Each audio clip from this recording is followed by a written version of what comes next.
So I'm sure you all know that we are here today because of Learner. So Learner obviously is a think tank that is attempting to bridge the gap between academics and the practitioners. Very special year for us. It's our 10th anniversary. So we've got this ongoing celebration where we are putting on special talks. And tonight's talk is from Professor Joe van Herwegen. Joe is, I'm just going to read this, Joe, if that's okay.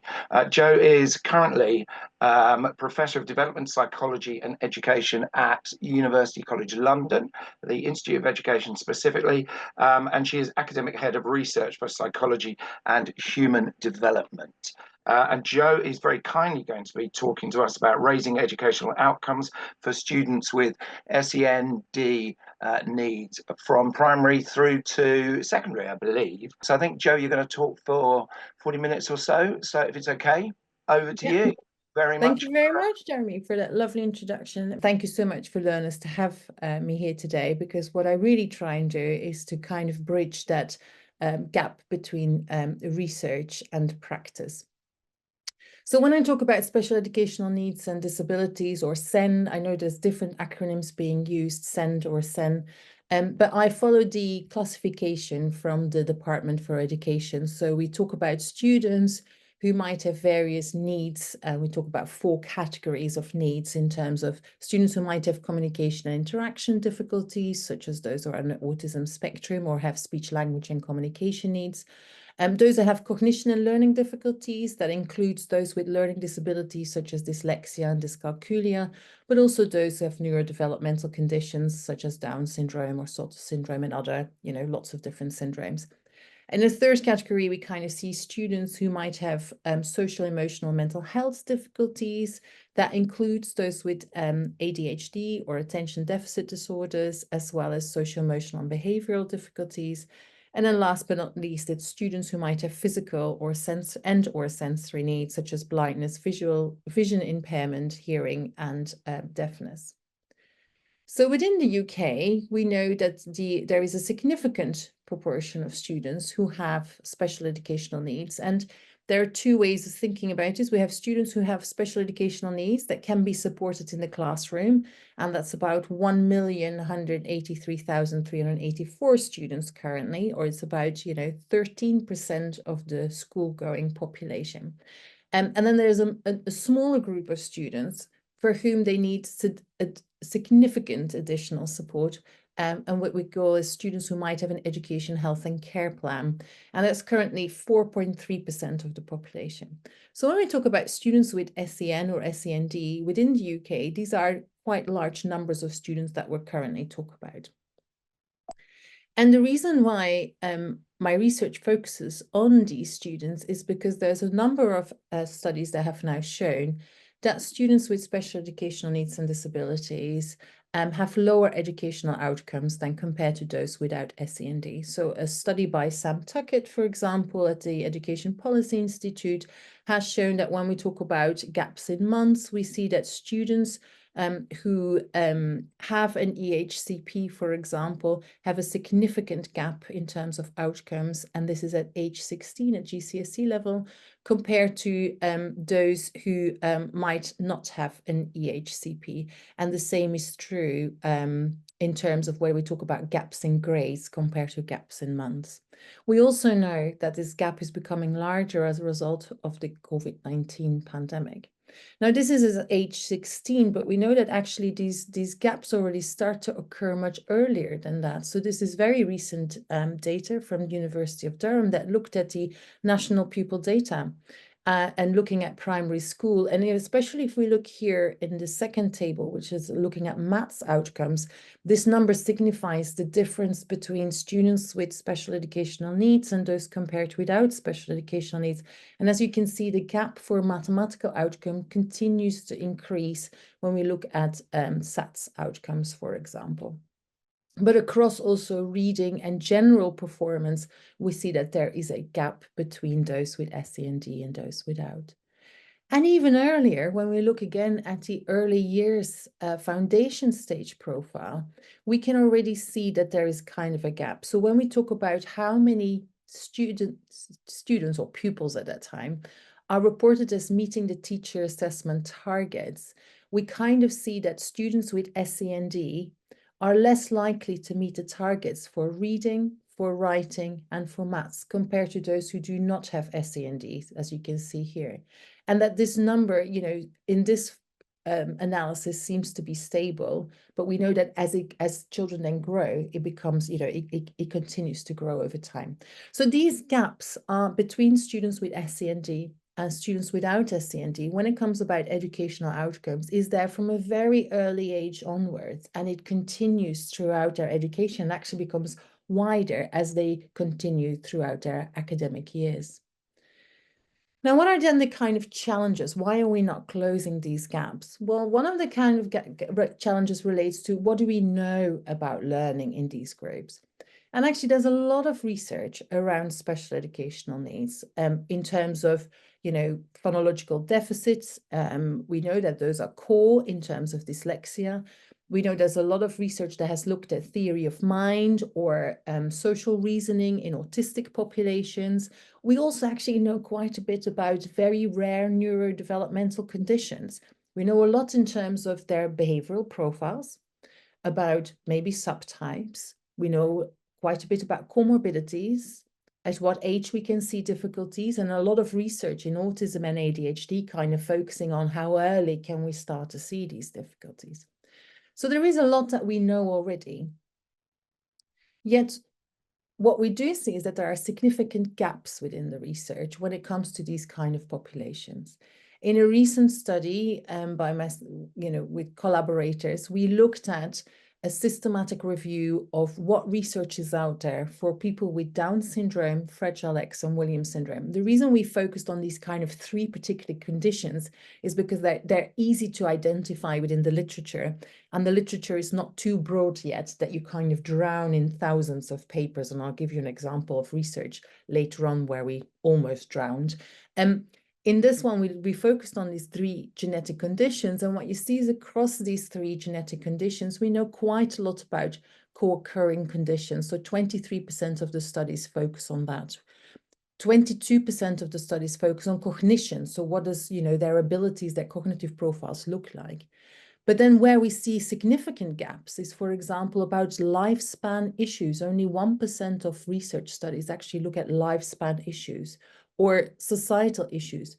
But what I'm interested in is also in terms of, services, or how these students and people are supported in terms of also treatment and intervention. So only 9% of this entire vast area of research focuses on how do we support these individuals, either in the classroom or outside the classroom. As part of this study, we also talked to people with lived experience. So this means adults with these conditions, as well as their families, as well as then other academics and professionals who support them.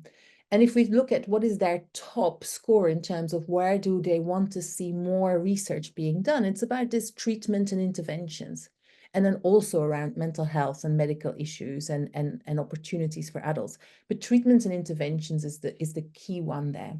And I think it's quite clear that there seems to be a lack in terms of translating pure research into research that has an impact on practice, or that can make a real change to these people's lives.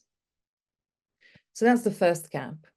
A second challenge is around teacher knowledge. So we did a couple of studies where we looked at what do teachers know in terms of different types of SEND. And this is a recent study where we looked at what do teachers know specifically about dyscalculia. But as part of that study, we also looked at what do they know about autism, ADHD, dyslexia, DLD, developmental language disorder, developmental coordination disorder, dyscalculia, and then Down syndrome and Williams syndrome. Now, we didn't expect people to know a lot about Williams syndrome. That's kind of our checker in there. And it's, of course, self-reported. So we just asked them the question, how familiar are you with these kind of types of SEND?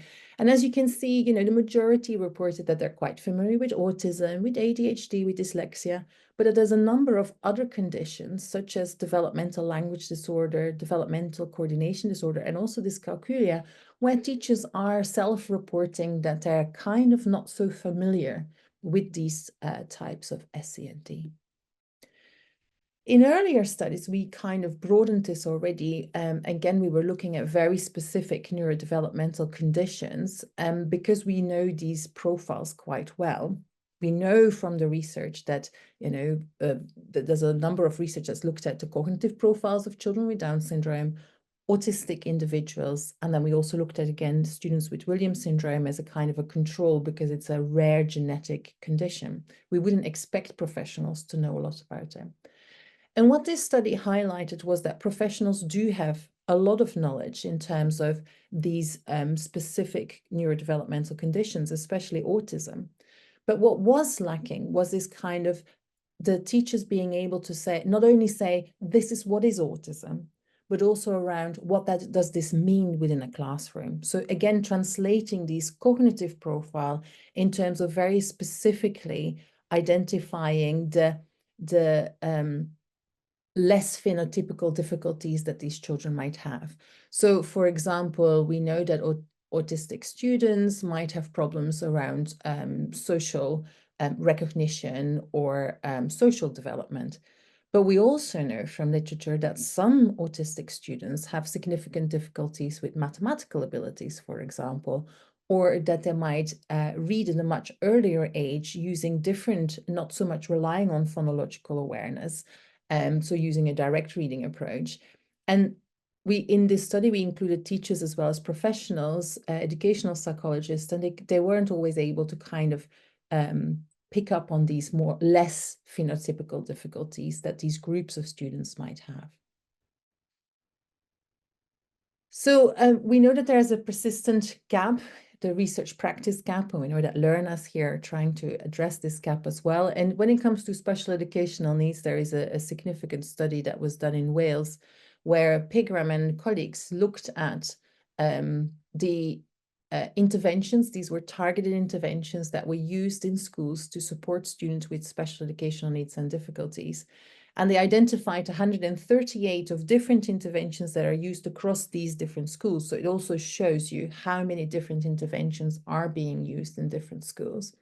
But at 67% of these interventions did not have any published research evidence to support them. We also know that teachers recognize the importance of evidence, but might not always be confident to engage with it. This might be because academics can be awkward, myself included, in terms of how we talk about our research or the terminology that we use, as well as, of course, not all research is accessible to teachers. So this is kind of part of this whole persistent research practice gap. We can think about it, okay, so there's this gap, surely, teachers have continued professional development in set days, as we know.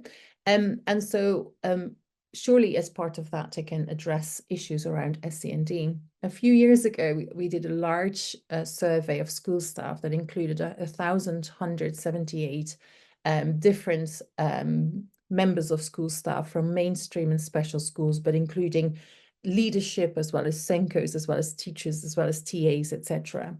And across all these different groups, what we found is that SEND-related CPD is often not a priority. There are so many different things that schools need to do in terms of CPD and information that they have to pass on in terms of continued professional development, that SEND often falls in the lower part of the priority list, basically. And that the other thing that this research study showed was that when there was SEND-related CPD within schools, it wasn't always necessarily linked to what the school needed in terms of CPD. Like there wasn't this kind of an analysis done in terms of what are our external or internal drivers, the types of students we have in our school, the teachers' knowledge or prior training already, that those factors were not taken into account when SEND CPD was being delivered or selected. So that's the second challenge, is about training. A final challenge I want to talk about is about translation. There are a number of organizations such as the Communication Trust, the Dyslexia SPLD Trust, the Autism Education Trust, the Council for Disabled Children, who are all trying to kind of give teachers and parents resources and frameworks to help address the issues that students with special educational needs and disabilities might experience within the classroom. Now, one of the things we need to think about is what does that intervention look like? And you might be familiar already with this triangle, thinking about, the different levels of intervention or the tiered approach. So at the bottom, we see universal provision, which is high quality teaching and supportive whole school environment or whole school practices.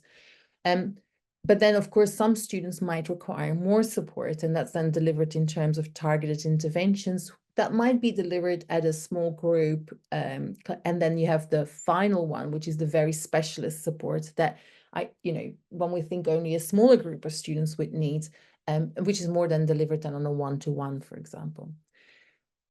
It's not always clear what works for whom. And some of the previous groups, if we think about it. So for example, if we think about the EEF has a fantastic toolkit about universal support for students with SEND, but it's only about universal support. Then we might have other organizations such as the Dyslexia SPLD Trust that does link or has a database that teachers and practitioners could use about how to help with literacy, for example. But it's only about literacy, and it's mainly focused on students with dyslexia. And then we have the NASEN SEND Getaway or Whole School SEND, which is a website with all kinds of support for students with SEND. But it's not always quite clear around what is the evidence behind that support and how it is listed. So some of it is very much evidence informed, whereas with other ones, the resources is a little bit unclear. So I can imagine that as a teacher, it's quite easy to be overwhelmed when you go and look for information to find out what would work for whom, especially knowing that we have all these different groups of students with SEND. And then there's I did say there was 3 challenges. Actually, I need to tell you about a 4th challenge that has come more to the foreground in the last few years, which is around the question, how useful are diagnostic labels? How useful is it to know that a student is on an autism spectrum or that a student has ADHD? Because we know that many of these diagnostic labels and needs are highly comorbid, meaning that, when a student, for example, has dyslexia, they're very likely to also be diagnosed with dyscalculia. They might not get a diagnosis of dyscalculia because people might not be so aware of dyscalculia. But there are many symptoms that these groups often have in common, whether it's problems with working memory, problems with phonological processing, executive functions, inattention, etc. And so we also know that the routes to diagnosis are haphazard. By that, I mean is that, well, some people might say, well, I think this student clearly has got attention difficulties, where another person might say for the same student, well, do you know what, I think it might be autism. And this is because these kind of because there's this kind of comorbidity, which might make it difficult to give diagnostic labels. So we also know from Susan Catterall's CALM study that we should treat the individual behaviors, not the disorder categories. So the question is around how much these disorder categories are still useful. And that kind of then brings it back to, there are at the moment many different sites, websites, toolkits, databases that teachers could use, but very often there were very specific needs. And many of these reviews that we see are diagnosis-based. This is what worked for autistic children. This is what works for children with dyslexia. Whereas maybe in reality, we might need to look more at the individual behaviors and the symptoms that these groups have in common. So in summary, when we think about some of the challenges, we know that there are issues around teacher training, how students with SEND can be supported to raise their educational outcomes. But we also know that the current evidence base or the databases that teachers can use don't always disentangle targeted interventions from universal provision, that they focus on specific SEND alone, and they often, they don't always focus explicitly on SEND alone. They also sometimes talk about students who might be at risk. And currently, some of these databases don't look across different SEND needs. They might be very specific. So these are kind of the difficulties, and this is where we hope that MetaSENse would be part of a solution. So in our recent study on MetaSENse, we looked at, we had 4 aims, basically. First, we wanted to examine what works to improve academic outcomes for pupils with SEND, and not looking at specific groups, but really looking at all groups of students with SEND.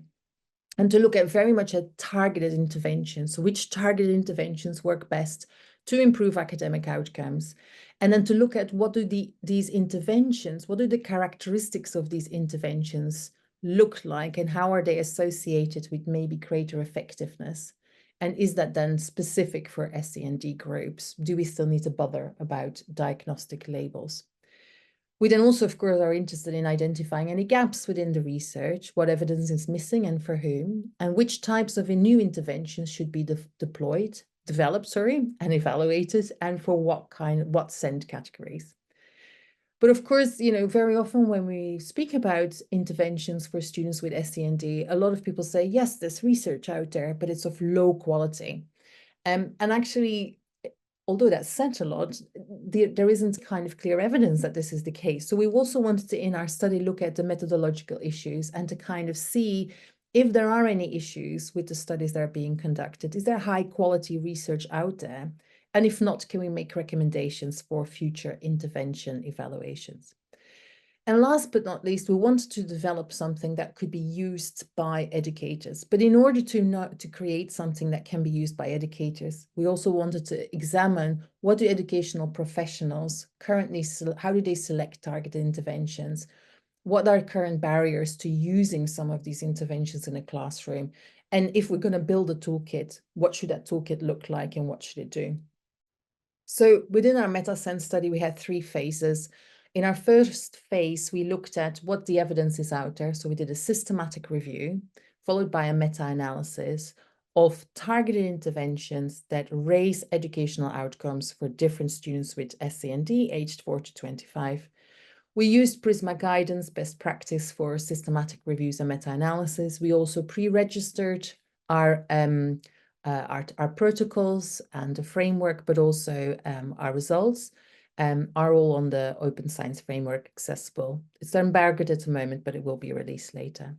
In phase 2, we kind of looked at the barriers that educational professionals might face, and we did that by doing some in-depth interviews. And then in a final phase, we co-created a database that we hope will address some of these gaps that we've identified and be a solution. So allowing practitioners and parents to make researched, informed decisions about what to use for particular students. And I'll briefly talk you through all of these 3 phases. So I told you before is that, we did other research where we didn't want to drown in particular research. And the thing is that when we did our first searches around targeted interventions for students with SEND, we identified 55,000 texts to be screened. So all of these texts were looked through in terms of their title and their abstract to see if they were relevant. And we did identify that 4,226 were relevant, and that we had to read these in detail to see whether or not they then made our final inclusion criteria. So in the end, we ended up with 467 studies. These are studies that have evaluated a targeted intervention for students with SEND, particular groups or across multiple groups. They used a randomized control trial or a QED, so quasi-experimental design. So basically, all of these studies have included what we call the highest level of evidence, in that they concluded an intervention group and a controlled group. So we can kind of see whether any effects that were seen pre and post, and the pre and post outcomes was actually caused by the intervention, and not just because, these children might have gotten extra attention or additional lessons, for example. So there's quite a lot of studies that we had to look through. So what did we find from these kind of studies? So these are all randomized controlled trials and QEDs. You might think that this is a very high number, 467. So there is evidence out there. But actually, if you see that these was studies published from 2000 beginning of 2023, basically, when we started doing our data analysis. So that's why this number is a little bit lower here, because that's, you know, we cut it off in February and started doing our analysis. So what you can see is that actually per year, there are very few studies being published. I mean, early 2000s, we had about 10 studies. Sorry, I should also have told you that we're looking at studies that only looked at or that had mathematics, reading, writing, or general attainment or science as an outcome measure. So that's kind of what but only 10 studies in the years 2000 would look at how we can improve educational outcomes for students with SEND. That's now a lot higher, you know, in about 40 studies per year, but still that's from studies across the globe. And actually, for most of these studies come from the USA. When it comes about UK, we only identified 21 studies that have evaluated a particular targeted intervention within a UK context that can raise educational outcomes for students with SEND. So from the UK, we don't have a lot of evidence. Most of these studies come from primary school, although there is a little bit about secondary school. And the majority of these studies had a control group that had a SEND. So we can kind of compare similar groups in terms of their outcomes or in terms of their ability. So that's a good thing. So what did we find? Do we find that things work? You might not be surprised by this, but we do know that targeted interventions work, and actually they work across all outcome domains, and that's quite interesting. So if you look here, we see that overall, the target interventions improved outcomes. So these are reading outcomes, mathematical outcomes, writing outcomes, overall attainment by approximately 5 months. Of course, there is some variability, right? So if you look here, for example, at overall attainment, you see that this line here is a lot longer than the line for reading. So there's a lot more variability. What you do see is that all of these fall on the positive side of 0. So that means that they have a positive effect. That doesn't necessarily mean that all of them are positive, but the majority of them are. So that's a good thing. So the key finding, one, is that we see there's a growing body of evidence and that targeted interventions can raise educational outcomes by approximately 5 months compared to those receiving teaching as usual or an active control group. And there's evidence that some interventions can be effective. The other thing that we found is that the effect size was larger for mathematical outcomes than for reading outcomes. Now, we've thought a little bit about that, and that kind of might make sense because most of the reading interventions often focused on much broader aspects of reading and might have included oral language, for example, as well. And so it is, whereas those in the mathematical interventions were often focused on very specific mathematical concepts, whether it was improving cardinality or improving reading word problems. So very specific. And of course, it might be that that's causing the effect that it's easier to improve mathematical outcomes than it is to improve reading. On the other hand, we also know that most students with SEND do very poorly on maths, as I said at the beginning. So the fact that we know that maths interventions work means that actually we should maybe implement more of these rather than just reading. We know there's a bit of a bias sometimes of helping students to read compared to helping students to improve their mathematical abilities. There's another talk when we talk about mathematical development about why that might be, but the data here shows that actually it is worth looking at mathematical interventions for students with SEND because they work and they provide some higher effect sizes. We also then looked at, okay, so what might work for different groups, or what are these kind of characteristics? So we did look, first of all, are there any differences depending on the type of SEND that the student might have? We also looked at, are there any differences, whether these interventions are implemented in a mainstream school or in a special school, in a clinical environment or outside the school, or any combination of above? Does it also matter whether these interventions are implemented at primary school? Do we get larger effects, earlier intervention being better than compared to secondary school or even post-18? That group, of course, is very small because we only included studies up to the age of 25. So it's a smaller group. Or do we find that actually it doesn't matter? It's interventions that go across different phases that do better. And then we also asked about, what about intervention delivery? Is it about, are interventions more likely to have an effect if they're delivered one-to-one, in group, in small group that is, in whole classrooms, or in multiple settings? So kind of using a combination.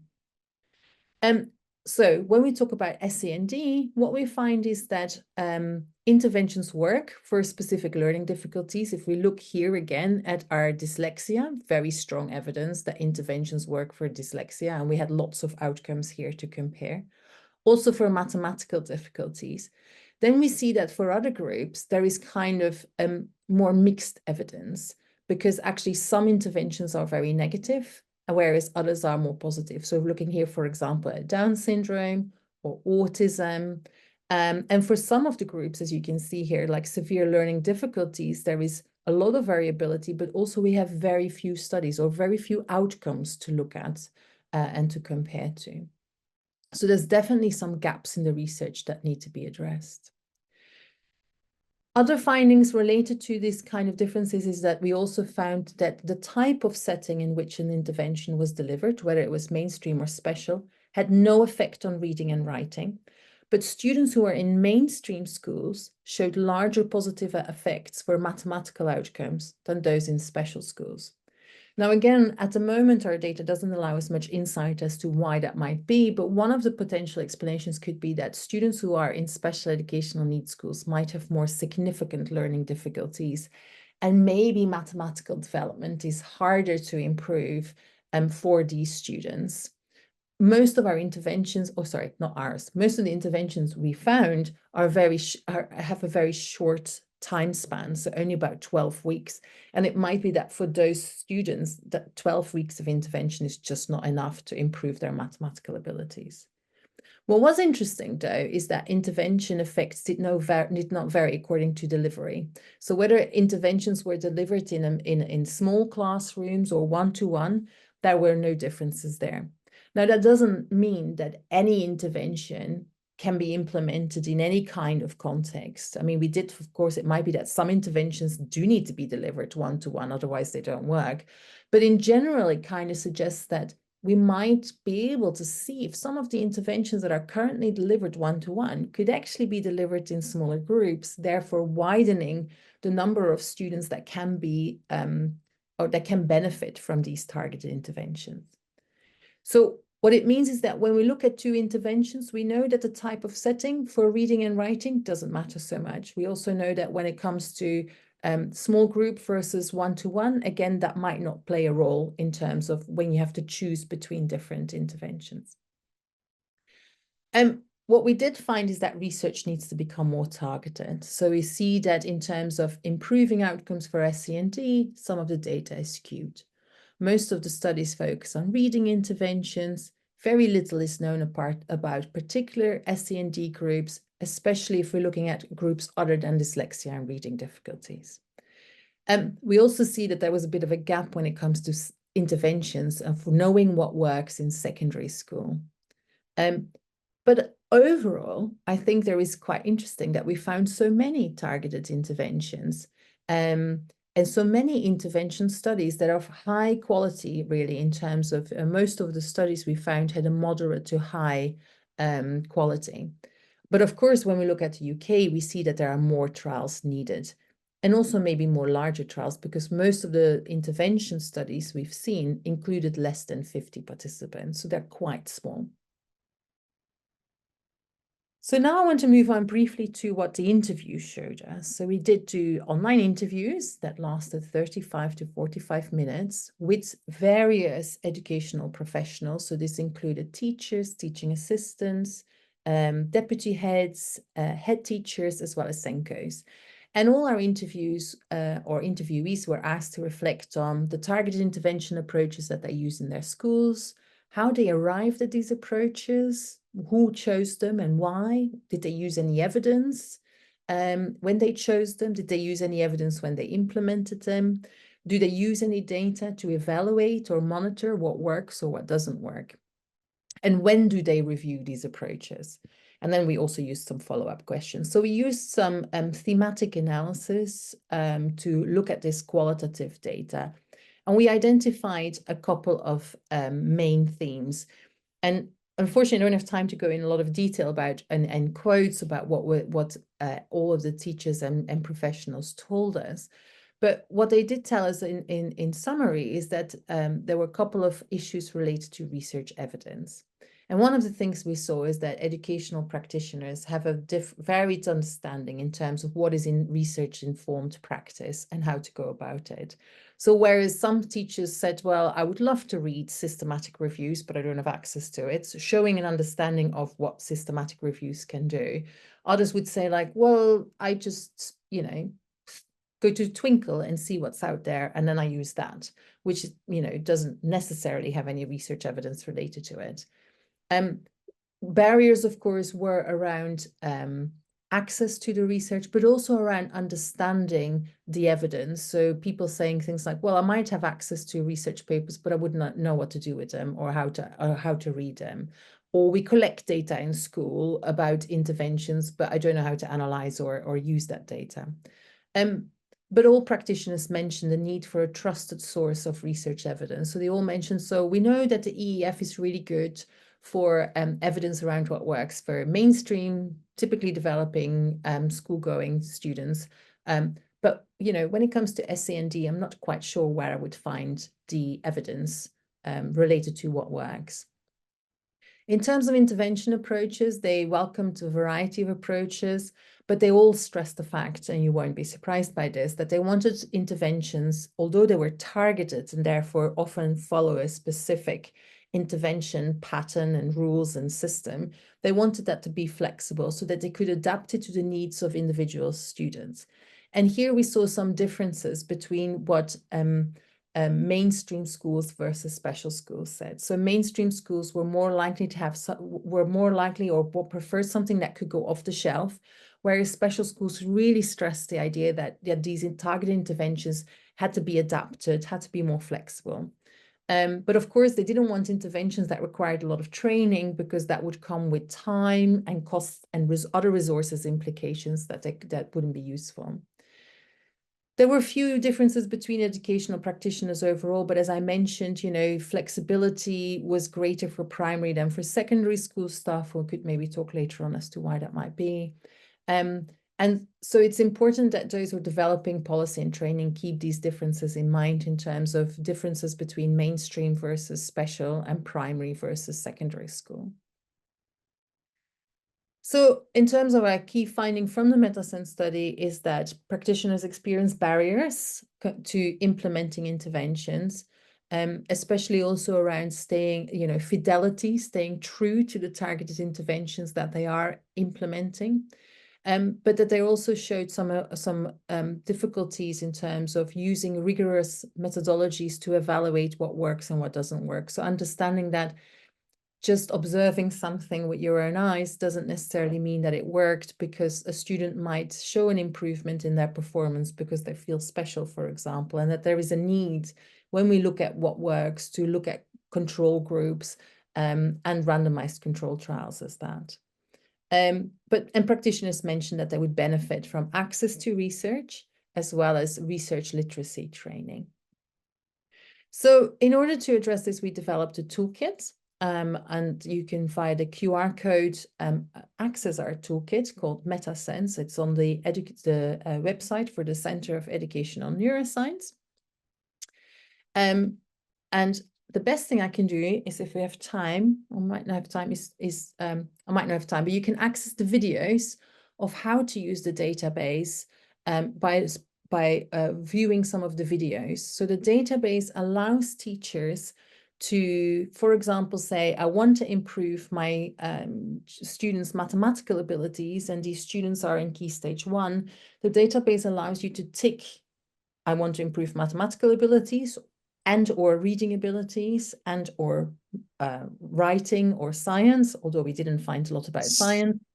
I'm interested in Key Stage 1, and then to see what the then it gives you a list of interventions. Sorry, I don't know if anyone wanted to say something at this stage. So what are our recommendations from our MetaSENse study is, first of all, we would suggest that funders and academics should invest in a more balanced evidence base of what works.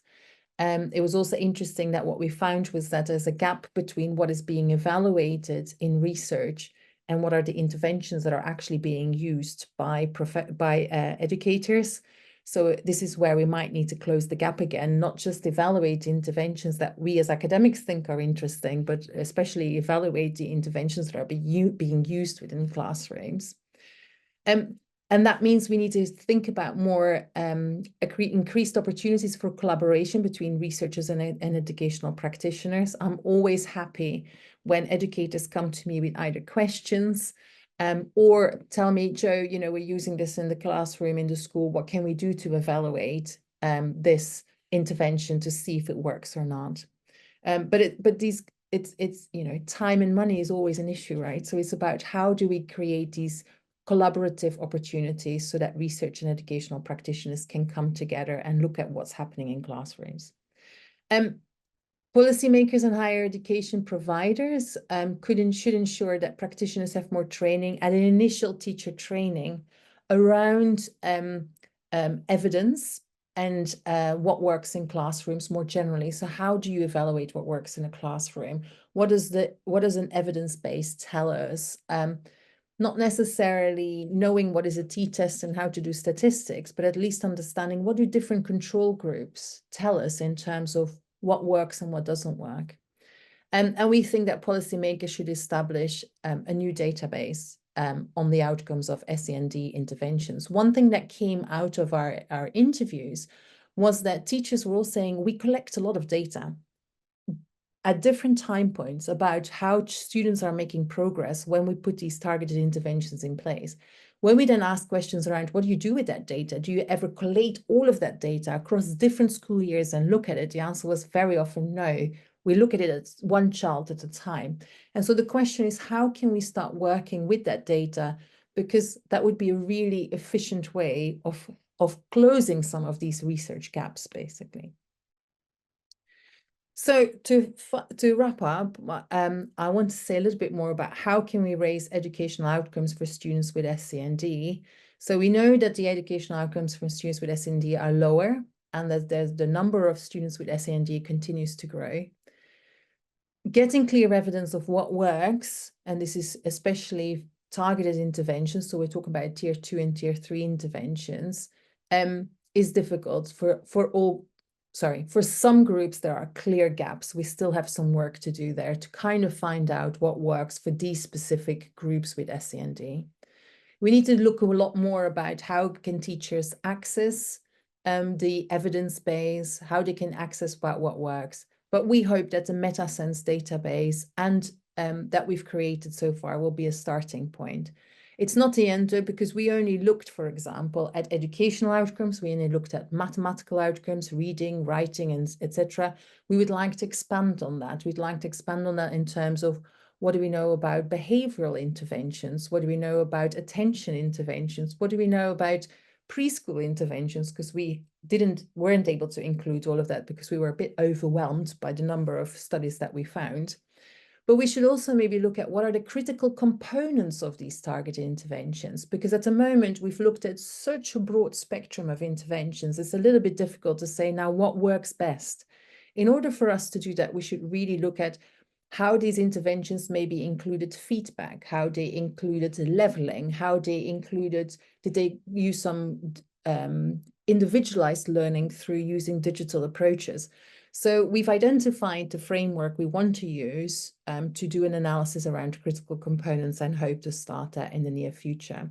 So we want to expand on the database, and we see this as just a starting point. The other thing we might need that we're working on is around, there are a couple of other toolkits available, and there's a lot of advice there. Can we start thinking about a trusted source for what works for students with SEND? How do we capture that data that is currently already captured in schools, but maybe not analyzed or examined in a way that academics could help with that, for example? And how do we make, from a policy level, how do we ensure that teachers get the right training so that they can help students with SEND more within the classroom and should be taking training or having CPD be part of students' EHCPs is one of the things we've been exploring. So thank you very much for listening to me today, and thank you to the Nuffield Foundation who funded us. But also I need to thank the extraordinary team that have helped me getting all of this work off the ground, and their names are all on here for you to read. So thank you very much. Real pleasure listening to you, and thank you very much. And hopefully we'll meet soon face to face. It'd be great. It'll be great. Thanks so much, Jeremy, for hosting today. It's fantastic. Thank you. No problem. Thank you, everybody. Thank you all. And See you bye. soon. Bye-bye.